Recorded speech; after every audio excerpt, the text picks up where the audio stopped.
मी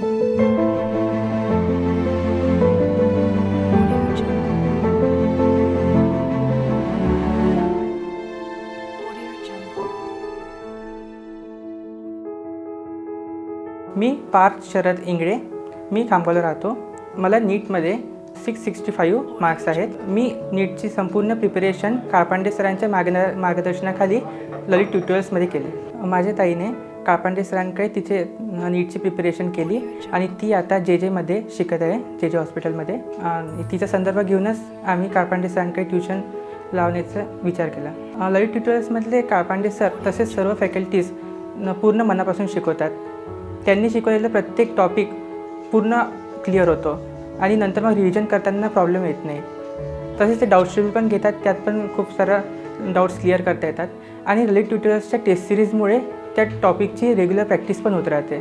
सरांचे online lecture म्हणजे क्लाससारखेच राहायचे. प्रत्येक लेक्चर व्हायचं, नंतर डाऊट शेड्यूल पण व्हायचे आणि दररोज म्हणजे एक दिवसाआड टेस्ट सिरीज राहायचीच. त्यामुळे जे टॉपिक झाले तर ऑफलाईनसारखाच आम्हाला अनुभव आला त्या ऑनलाईन क्लासेसमधून. मी क्लासमध्ये शिकवलेलं प्रत्येक टॉपिक टाईमली रिवाईज करायचो आणि टेस्ट सिरीजमध्ये त्याची प्रॅक्टिस पण होऊन जायची आणि यातूनच थोडासा वेळ काढून मी माझं सेल्फ स्टडी पण करायचो. ललित ट्युटोरियल्समध्ये जसं कोट्याला शिकवतात तसंच शिकवलं गेलं, म्हणजे कोणते टॉपिक असे कमी नाही घेतले गेले की काही नाही.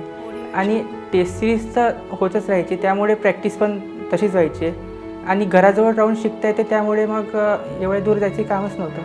म्हणजे त्यांनी क्लासमध्ये पूर्ण फोकसनी लक्ष द्यावं, जे टॉपिक झाले ते स्वतः कवर करून घ्यावं आणि जास्तीत जास्त टेस्ट द्यावं. त्यांनी खूप प्रॅक्टिस होते आणि 2 वर्ष खूप मेहनत घ्या, इकडे तिकडे लक्ष विचलित न करता, कारण नंतर मग तेच मॅटर करणारे जे आपण 2 वर्षात करतो. माझे आईबाबा खूप सपोर्टिव्ह होते. त्यांनी आमच्या शिक्षणासाठी पूर्ण घर शिफ्ट केलं अकोल्याला, त्यामुळे त्यांचा खूपच सपोर्ट राहिला. तसेच माझ्या ताईचा पण खूप सपोर्ट राहिला, कारण की तिला अनुभव होता, तिचा खूपच सपोर्ट राहिला. माझं नाव शरद मधुकरराव इंगळे.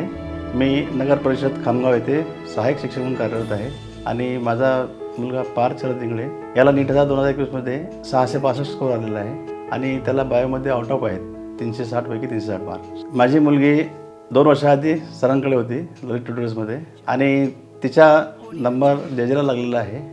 तिचे टेस्ट सिरीज आणि तिथलं जे आहे फॅकल्टीज विशेषतः काळपांडे सरांचा फिजिक्स विषय आणि बाकीच्या फॅकल्टीज यांचा अनुभव खूप चांगला आल्यामुळे मी मुलाला पण तिथेच टाकलं प्रिपेअर करायला. सरांच्या क्लासविषयी जर बोलायचं झालं तर बाकी लोकांचं असं आहे की कोट्याला जाऊ, इकडे जाऊ, तिकडे जाऊ, असं आम्हाला कुठेच वाटलं नाही की आम्ही कोट्याला गेलो असतो तर आणखी हे झालं असतं. कुठेच कमी पडलं नाही. आणि अकोल्यामध्ये जर आपण राहतो, जवळ राहून जर आपण करू शकतो प्रिपेअर. शेवटी कसं आहे, कुठेही गेलेत, कोणत्याही क्लासमध्ये गेले तरी मुलाला आणि फॅकल्टीज, आता जिथे फॅकल्टीज चांगल्या मिळाल्या आहे आणि करणारा मुलगा होता, त्यामुळे आम्हाला कुठेच अशी अडचण आली नाही. विशेषतः जे कोरोना पिरियड होता लॉकडाऊनचा, या पिरियडमध्ये सुद्धा सरांनी 1 महिन्याच्या आतच ऑनलाईन शिक्षण सुरू केलं आणि मला ते वाटतं की अकोल्यामधलं ते पहिलं शिक्षण होतं की लॉकडाऊन पिरियडमध्ये एवढं सक्सेस झालेलं. जसं ऑफलाईन व्हायचं तसंच ऑनलाईन व्हायचं आणि त्यामध्ये डाऊट शेडिंग व्हायचे आणि सरांवर माझा पूर्ण विश्वास असल्यामुळे मी मुलाला तिथे प्रिपेअर केलं आणि बस आता सक्सेस आपल्यासमोर आहेच मुलाचं. पार्थ तसा लहानपणापासून जिद्दी आणि मेहनती होता.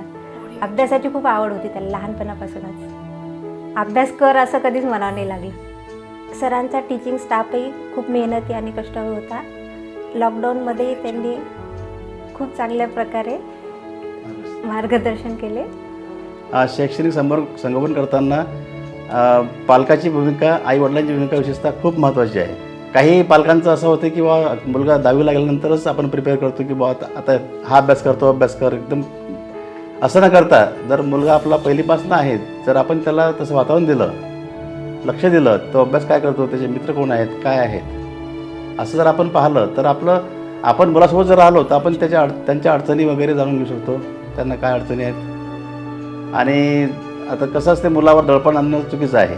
त्यांच्या इच्छेप्रमाणेच त्याला विचारलं मी, त्याला मॅट्रिकचे जेव्हा मार्क्स पडले तेव्हा मॅट्रिकलाच त्याला विचारलं की तुला IIT करायचं की MBBS करायचं, तर त्याच्या इच्छेने त्याने MBBS निवडलं, त्यामुळे आपण ते प्रिपेअर केलं. आणि दडपणमध्ये हा कुठलाच अभ्यास होत नसतो. जो टॉपचा अभ्यास असतो हा अभ्यास दडपणमध्ये मुळीच होत नाही. त्यामुळे पालकाचं हे कर्तव्य आहे की मुलांना वेळोवेळी प्रिपेअर करायचं आणि कसं त्यांना प्रोत्साहित करायचं.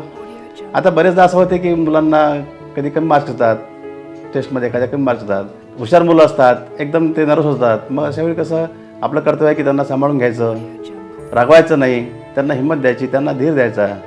आणि मुलांना आपण कसं आईवडिलांनी जर 100% सहकार्य केलं, त्यांना समजून घेतलं. विशेषतः कसं आहे, आपण आपल्या ज्या काही सवयी असतात, विशेषतः कसं कुटुंबाच्या बाहेर राहतो आपण समजा बरेचदा, मग कसं आपल्याला कुटुंबात मुलांना वेळ देणं आवश्यकच आहे. जर आपण त्यांना वेळ दिला तर मुलं प्रिपेअर करतातच.